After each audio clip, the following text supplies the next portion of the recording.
नमस्कार विद्यार्थी मित्रांनो, आज आपण 13वा घटक नफा तोटा अभ्यासणार आहोत. त्यातील सराव संच 31 अभ्यासणार आहोत. तर बघा, पैसे कमवण्यासाठी अनेक लोक व्यवसाय करतात. एखाद्या व्यवसायामध्ये जे आहे वस्तू खरेदी करावी लागते आणि विक्रीसुद्धा करावी लागते.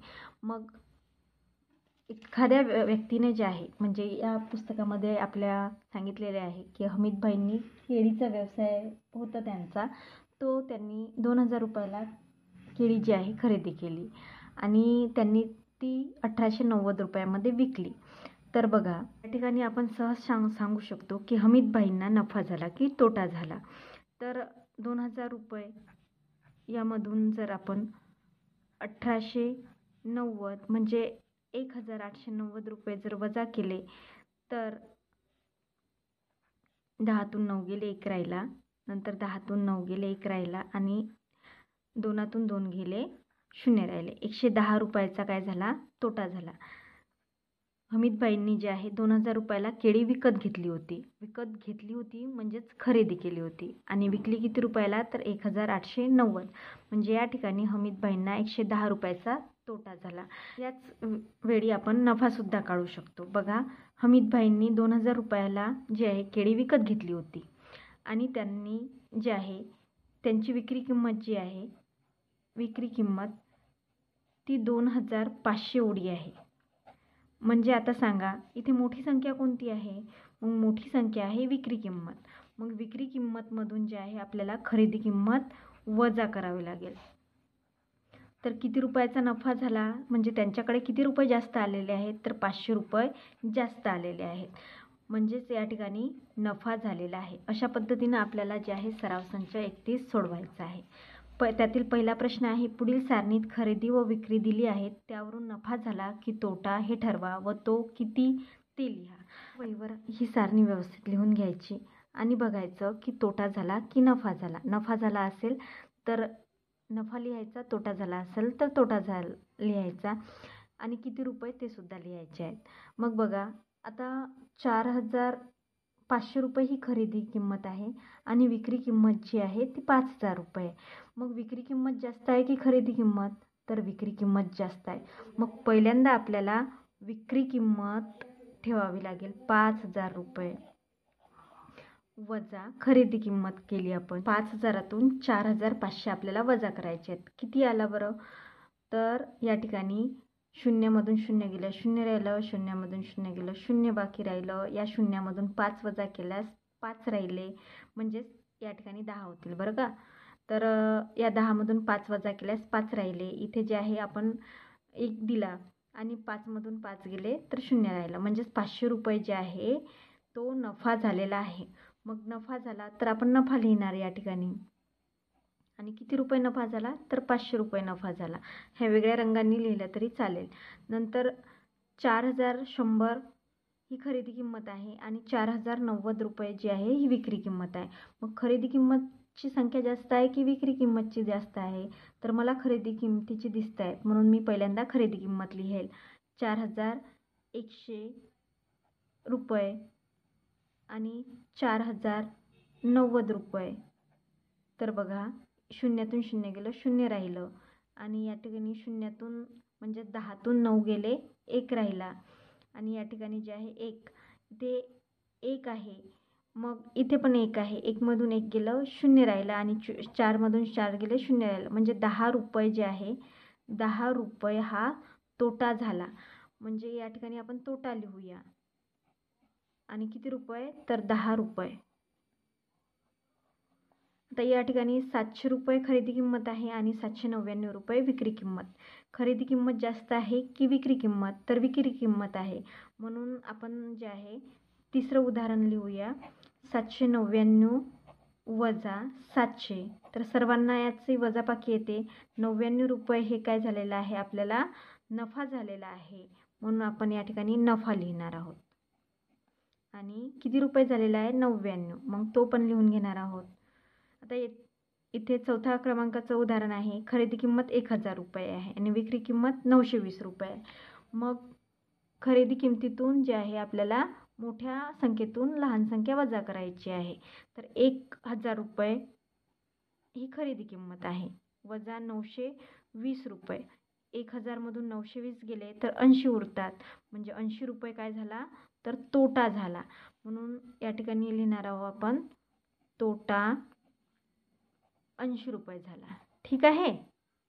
दुसरा प्रश्न आहे, दुकानदाराने एक सायकल 3000 रुपयांना खरेदी केली व तीच सायकल 3400 रुपयास विकली तर त्याला किती नफा झाला. आता प्रत्यक्ष इथे नफाच विचारलेला आहे, त्याच्यामुळे आपल्याला कोणती संख्या मोठी लहान हे बघण्याची गरज नाही आहे. तर आपल्याला वजाबाकी करावं लागते. हे तुमच्या लक्षात आलं. नफाचं सूत्र काय आहे, नफा बरोबर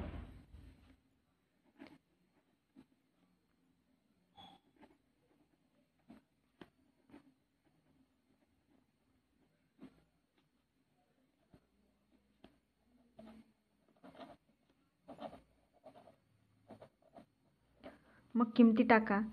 आता विक्री किंमत किती आहे तर 3400 रुपये आणि खरेदी किंमत किती आहे 3000 रुपये. मग नफा किती झाला तर नफा झालेला आहे आपल्याला त्या दुकानदाराला 400 रुपये. मग उत्तर लिहायचं, दुकानदारास 400 रुपये नफा झाला. तर आपण उत्तर लिहून घेतले, दुकानदारास 400 रुपये नफा झाला. पुढील प्रश्न आहे, सुनंदाबाईंनी 475 रुपयांना दूध खरेदी केले. त्या दुधाचे दही करून ते 700 रुपयांना विकले तर त्यांना किती नफा झाला. आता किती रुपयांना खरेदी केली त्यांनी दूध, ती किंमत जी आहे खरेदी किंमत आहे 475 रुपये. 700 रुपयाला दही करून त्यांनी विकले म्हणजे ती झाली विक्री किंमत. आता नफा काढायचा आहे म्हणजे विक्री किंमत पहिल्यांदा यायला हवी. म्हणून जे आहे आपण पहिल्यांदा विक्री किंमत वजा खरेदी किंमत केली म्हणजेच आपल्याला नफा मिळेल. आता विक्री किंमत किती आहे तर विक्री किंमत आहे आपल्याकडे आलेली 700 रुपये आणि वजा करायचे आहे 475 रुपये. मग आडव्या पद्धतीने तुम्हाला जर वजाबाकी करता येत असेल तर आडव्या पद्धतीनं करा, नाहीतर मागच्या पेजेसवर करा. 10तून 5 गेले 5 राहिले. आता या ठिकाणी 1 द्यायचा म्हणजे इथे 8 झाले. 10तून 8 गेले 2 राहिले. परत जे आहे आपण इथे देऊ, इथे झाले 5. तर 7मधून 5 गेले तर 2 राहिले. तर 225 रुपये जे आहे तर सुनंदाबाईंना नफा झाला. आपलं उत्तर जे आहे 225 एवढं आलेलं आहे. पुढील प्रश्न आहे, दिवाळीत जिजामाता महिला बचत गटाने चकल्या तयार करण्यासाठी 15,000 रुपयांचा कच्चा माल खरेदी केला. तयार झालेल्या चकल्या विकून त्यांना 22,050 रुपये मिळाले तर बचत गटाला किती नफा मिळाला किंवा झाला असं प्रश्न आहे. मग आपण करूया. खरेदी किंमत किती आहे बरं तर 15,000 रुपये. विक्री किंमत किती आहे 22,050 रुपये म्हणजेच त्यांना नफा झालेला आहे. मग पहिल्यांदा आपल्याला विक्री किंमत घ्यायची आहे 22,050 वजा खरेदी किंमत 15,000. मग आता आपल्याला काय करायचं आहे तर वजाबाकी करायची आहे. 0तून 0 गेलं 0 राहिलं. 5तून 0 गेलं 5 राहिले. 0तून 0 गेलं 0 राहिले. आता इथे 2 आहे आणि इथे 5 आहे म्हणजेच जे आहे आपल्याला 2ला काय करावं लागेल 12 करावं लागेल. मग 12 करण्यासाठी जे आहे आपल्याला यांच्याकडून उसनं घ्यावं लागेल. मग 12तून 5 गेले 7 राहिले. आता या ठिकाणी 1 राहिलेला आहे आणि इथे सुद्धा 1 आहे म्हणजेच जे आहे उत्तर 7,050 रुपये एवढे आलेले आहेत. म्हणजेच बचत गटाला 7,050 रुपये जे आहे नफा झाला. नंतर प्रश्न 5वा आहे, प्रमोदने घाऊक बाजारातून मेथीच्या 100 जुड्या 400 रुपयांना खरेदी केल्या. अचानक आलेल्या पावसामुळे त्याच्या हातगाडीवरील 30 जुड्या भिजून खराब झाल्या. उरलेल्या जुड्या त्याने 5 रुपयांना 1 याप्रमाणे विकल्या तर त्याला नफा झाला की तोटा आणि किती असं म्हटलेलं आहे. तर हा आता प्रश्न मोठा आहे आणि थोडा समजून घ्यायचा आहे. प्रमोदने घाऊक बाजारातून मेथीच्या 100 जुड्या 400 रुपयाला घेतल्या. म्हणजे आता 100 जुड्या 400 रुपयाला तर एक जुडी किती रुपयाची तर एक जुडी जी आहे 400 भागेला आपल्याला 100 करावं लागतील म्हणजे एक जुडीची किंमत निघेल. मग जे आहे आपण गणित सोपं करण्यासाठी 0 जे आहे कट करणार आहोत म्हणजे 4/1 उरलेलं आहे म्हणजेच 4 रुपये जी आहे एका जुडीची किंमत आहे. हे प्रश्नात सांगितलेलं आहे की 100 पैकी 30 जुड्या पावसाने खराब झाल्या. म्हणजे आपल्याला 100 पैकी 30 वजा करावं लागतील. म्हणजेच त्याच्याकडे किती शिल्लक राहिलेल्या आहेत, तर 70 जुड्या ह्या शिल्लक राहिलेल्या आहेत. मग एक जुडी त्याने किती रुपयाची विकली, तर 5 रुपयाला विकली अशी माहिती दिलेली आहे. म्हणजेच आपल्याला काय करावं लागेल, तर 70 गुणिले 5 करावं लागेल. आता 70 गुणिले 5 याचा जो गुणाकार आहे तो 350 येईल.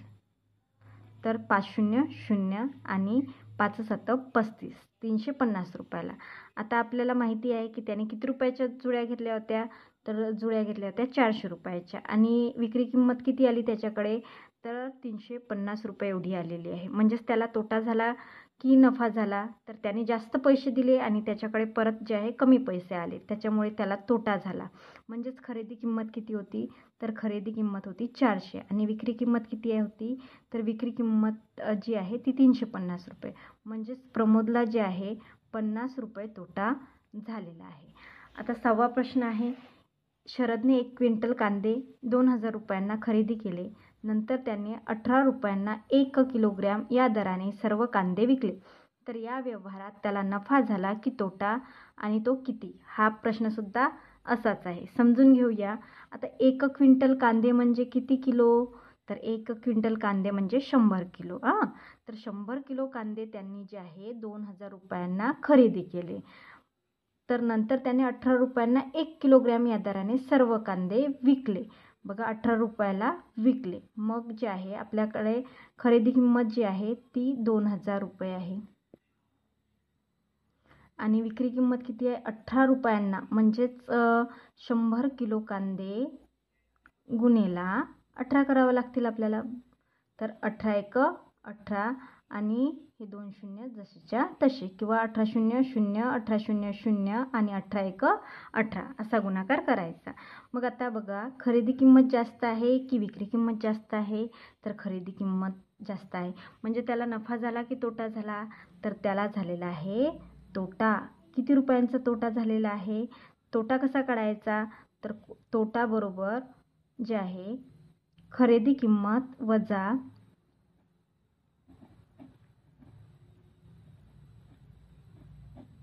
विक्री किंमत.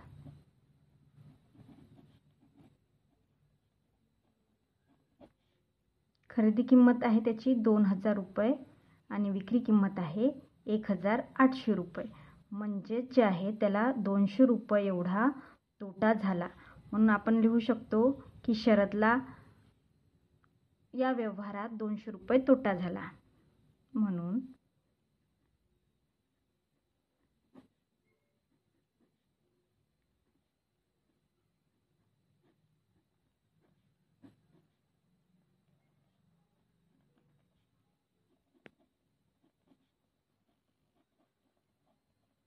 ठीक आहे. तर 7वा प्रश्न आहे, कांताबाईंनी ठोक व्यापाऱ्याकडून 25 साड्या 10,000 रुपयांना खरेदी केल्या व या सर्व साड्या त्यांनी 460 रुपयांना 1 या दराने विकल्या. तर या व्यवहारात कांताबाईंना किती नफा होईल. आता डायरेक्ट नफा विचारलेला आहे, त्याच्यामुळे आपल्याला नफा झाला की तोटा हा विचार करण्याची गरज नाही. मग किती साड्या घेतल्या त्यांनी, तर 25. किती रुपयाला, तर 10,000 रुपयाला. 10,000ला 25, तर एक साडी किती रुपयाची हे आपल्याला काढावं लागेल. म्हणजे इथे एकमान पद्धतीचं जे आहे वापर करावा लागेल. मग आपण जे आहे 10,000 भागीला 25 करणार आहोत. मग सर्वांना 25चा पाढा येतो. तर 25 एक 25 आणि 25 चूक 100. 2 शून्य बाकी राहिलेले आहे. म्हणजे एका साडीची किंमत जी आहे ती 400 रुपये एवढी आलेली आहे. मग आता जे आहे आपल्याला यावरून 25 साड्यांची किंमत काढायची आहे. तर 25 साड्यांची विक्री किंमत, तर एक साडी त्यांनी किती रुपयाला विकली, तर एक साडी विकलेली आहे त्यांनी 460 रुपयाला. म्हणजेच 25 साड्या गुणेला आपल्याला 460 करावं लागतील. मग परत जे आहे आपण 25चा पाढा बोलणार आहोत. 25 शून्य शून्य, 25 सख 150. 150शी शून्य लिहायचा आणि 15 जे आहे इथे लिहायचे साईडला. आणि 25 चूक 100. 100 आणि 15 जे आहे 115 होतात. म्हणून आपण जे आहे 115 या ठिकाणी लिहून घेणार आहेत. म्हणजे साड्यांची किंमत जी आहे 25 साड्यांची किंमत किती आलेली आहे, तर 11,500 रुपये एवढी आलेली आहे. म्हणजेच आपल्याला पहिल्यांदा विक्री किंमत घ्यावी लागेल. म्हणजेच 25 साड्या कांताबाईंनी जे आहे 11,500 रुपयात विकलेल्या आहे. मग विक्री किंमत जी आहे 11,500 आहे आणि खरेदी किंमत किती आहे तर खरेदी किंमत आहे 10,000. मग आपण वजाबाकी करायची. तर जे आहे वजाबाकी आपली जी आहे शून्यातून शून्य गेलं, शून्य राहिलं, शून्यातून शून्य गेलं, शून्य राहिलं. आता जे आहे 5मधून शून्य गेले, 5 राहिले आणि एकातून जे आहे शून्य गेलं, 1 राहिला आणि एकातून 1 गेला तर शून्य, बाकी शून्य आहे. म्हणजेच 1,500 रुपये जे आहे कांताबाईंना नफा झालेला आहे. म्हणून या व्यवहारात कांताबाईंना 1,500 रुपये नफा झालेला आहे असं आपण समजूया. तुम्हाला सगळ्यांना जे आहे हा सराव संच आवडला असेल. धन्यवाद.